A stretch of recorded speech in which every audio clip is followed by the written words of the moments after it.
What's going on, everybody, on the YouTube channel? And today we're gonna make a quick comparison between two phones, which is we have the Kyocera Hydro Wave, the new one, and the HTC Desire 626.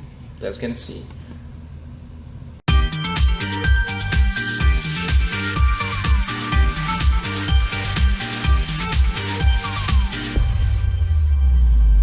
In this video, I'm gonna focus on the main differences in the phones. As you guys can see, the shapes is very close as a screen size, as a phone size. It's 5-inch display, but here we have a display with better resolution as an HD display, and we have a 540 x 960 resolution for the Hydro Wave. So this is actually make a big difference for you. You get 2 megapixel camera, but from my experience, the HTC will have better front camera. Also, the HTC has the notification LED lights, which is the Kyocera Hydro Wave it has not. So this is actually from the front, and we get 5 megapixel here, but we get 8 megapixel here. So the quality on the camera and the display with the HTC, you guys gonna expect to be way better.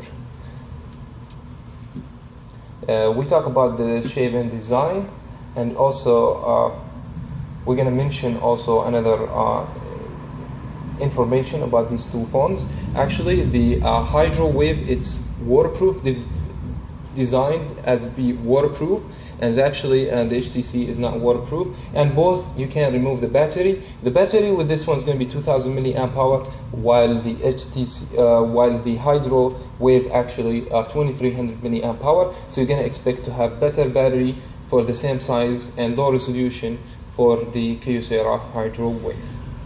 One of the most important thing in any device, actually the hardware.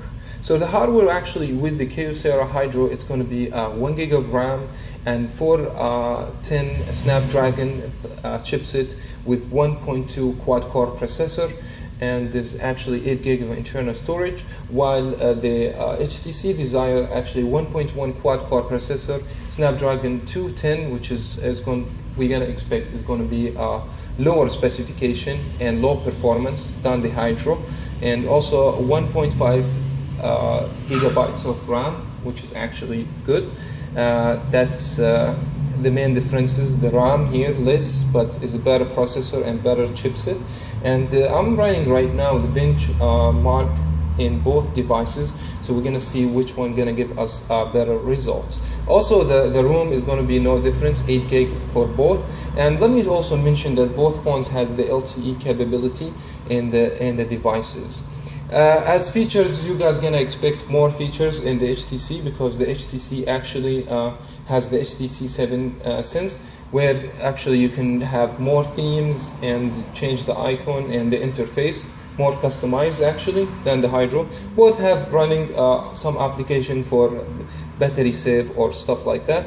So right now we got results, and I run both at the same time, because the HTC actually it's slower, it is still running the benchmark. So we get 479 for single core and 1401. And another thing I want to mention about, it's both a 64-bit as architecture, which is supposed to be good. Both one has some lags, some delay, but fortunately I haven't got any frozen screen in both phones. But you guys not gonna expect too much from the HTC as hardware. And also another thing, we got the results pop up now, 296. So you guys can judge by yourself that's which one is going to be better as a hardware. But as a camera, as I mentioned, as a screen, the HTC has advantage. The hardware is not good with the HTC as the Hydro. Waterproof give more advantage for the Hydro. So actually this is everything's about it.